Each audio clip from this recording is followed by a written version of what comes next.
যাকে তুমি ভোট দিবে ওই লোক যদি জাদাবাজ হয়, ওই লোক যদি বেনামাজি হয়, তাহলে তার যত অপকর্ম আছে তোমার উপরেই আসবে, এটা পড়তে হবে। যে রাষ্ট্রের যুব সমাজ জেগে ওঠে, যে রাষ্ট্রের যুব সমাজ হাল ধরতে শিখে, যে রাষ্ট্রের যুব সমাজ মানুষের পালস বুঝে, সেই রাষ্ট্রের পরিবর্তন হতে আর বেশি সময় লাগে না। আমরা ঢাকা 4কে বাংলাদেশের উন্নয়নের একটি মডেল হিসাবে উপস্থাপন করব ইনশাআল্লাহ।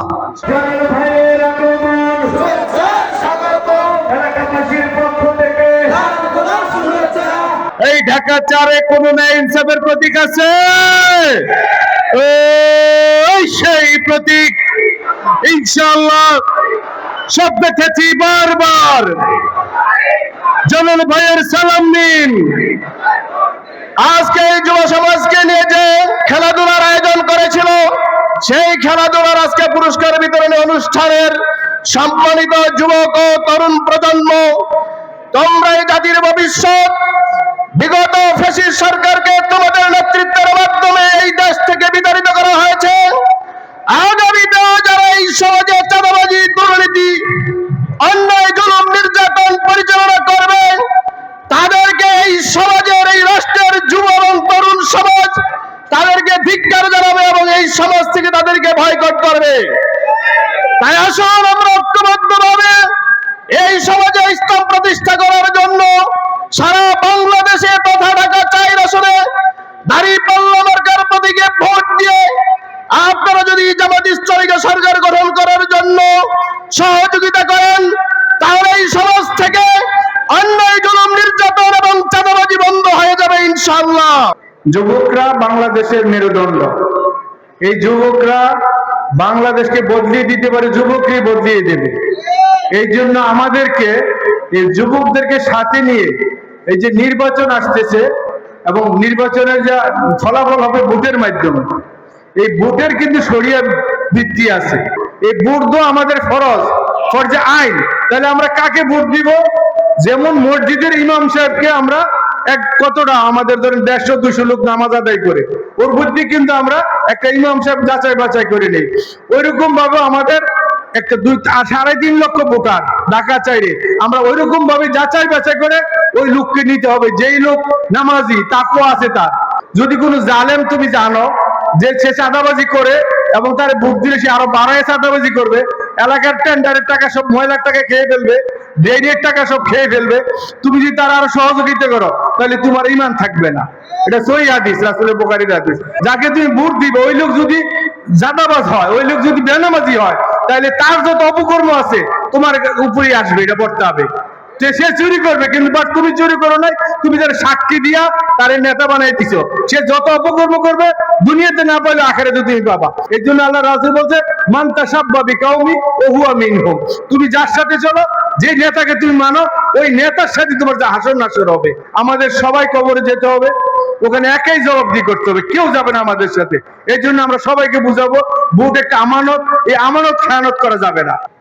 প্রিয় ভাইরা, প্রিয় যুব সমাজ, আমাদের আমিরে জামাত বলেছে, যে রাষ্ট্রের যুব সমাজ জেগে ওঠে, যে রাষ্ট্রের যুব সমাজ হাল ধরতে শিখে, যে রাষ্ট্রের যুব সমাজ মানুষের পালস বুঝে, সেই রাষ্ট্রের পরিবর্তন হতে আর বেশি সময় লাগে না।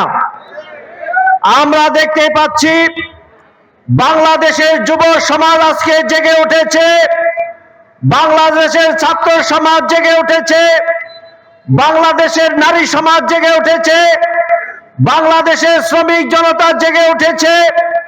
বাংলাদেশে ইসলামের অভ্যুত্থানকে আর কেউ ঠেকাতে পারবে না ইনশাআল্লাহ।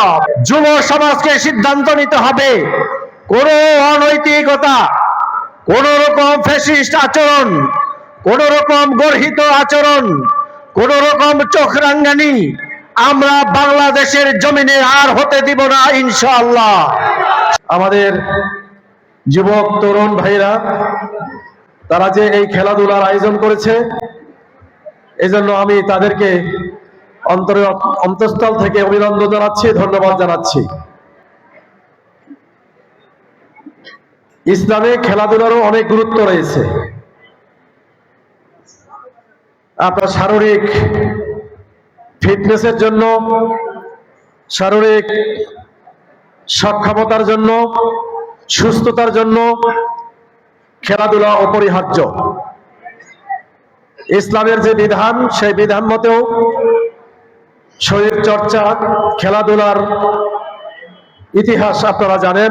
মুহাম্মদ রাসূলুল্লাহ সাল্লাল্লাহু আলাইহি সাল্লামের সময়ও শরীয়তের যে বৈধ খেলাধুলার প্রচলন ছিল, কিন্তু বর্তমান বাংলাদেশের প্রেক্ষাপটে বিশেষ করে ঢাকা 4-এর দিকে যদি আমরা তাকাই, তাহলে আপনারা সকলে সাক্ষী, আপনারা জানেন যে ঢাকা 4-এর ভিতরে খেলাধুলা করার মতো উপযুক্ত কোনো মাঠ নেই। আমরা ইতিমধ্যে বাংলাদেশ জামাত ইসলামীর পক্ষ থেকে আমরা চিন্তা করেছি যে কিভাবে এই অবহেলিত ঢাকা 4কে নাগরিকদের যে অধিকার, সেই অধিকারগুলো নিশ্চিত করা যায়। বিশেষ করে খেলার মাঠ আমরা মিলেমিশে আমাদের এই ঢাকা 4কে সুন্দর করে সাজাবো ইনশাআল্লাহ। জামাত ইসলামীর পক্ষ থেকে আমরা ঢাকা 4-এর যে সমস্যাগুলো রয়েছে সেগুলিকে আমরা তালিকাবদ্ধ করেছি। তালিকাভুক্ত করে সেই সমস্যাগুলোর থেকে বের হওয়ার যে ওয়ে, সেটাও আমরা বের করার জন্য পরিকল্পনা নিয়েছি আলহামদুলিল্লাহ। আল্লাহ সুবহানাহু ওয়া তাআলা যদি আমাদেরকে দায়িত্ব দেন, আগামী যে ফেব্রুয়ারিতে নির্বাচন আসতেছে, সেই নির্বাচনে যদি আল্লাহ সুবহানাহু ওয়া তাআলা আমাদেরকে কবুল করেন, আর ঢাকা 4বাসী যদি আমাদেরকে সমর্থন করে, সহযোগিতা করে, তাহলে আপনাদের সকলের পরামর্শ নিয়ে, আপনাদের সকলের সহযোগিতা নিয়ে আমরা ঢাকা 4কে বাংলাদেশের উন্নয়নের একটি মডেল হিসাবে উপস্থাপন করব ইনশাআল্লাহ। জানি এটা জামাতের অনুষ্ঠান, তবে অনুষ্ঠানে আসার পরে খুবই ভালো লাগছে। যুগোপযোগী প্রোগ্রাম, যুবকদেরকে মানুষ করার জন্য, যুবকদেরকে উন্নয়নের জন্য, যুবকের চরিত্রকে শক্তিশালী করার জন্য এই প্রোগ্রামগুলি খুবই উপযোগী। এই পর্যায়ে চ্যাম্পিয়ন ট্রফি গ্রহণ করবে আল ইখওয়া কিংস এর মোহাম্মদ মাহাদি। অনেক খুশি লাগতেছে, অনেক চ্যাম্পিয়ন হলে অনেক খুশি হয়। আমাদের আলহামদুলিল্লাহ অনেক ভালো লাগছে। ফাইনালে আমরা হারছি 13 রানে হারছি। টোটাল 10টা টিম খেলা হয়েছিল, আমরা চ্যাম্পিয়ন হয়েছি। আমাদের দলের নাম আল ইখওয়া কিংস। এজন্য আমাদের খেলোয়াড়দেরকে মোহাম্মদ যুব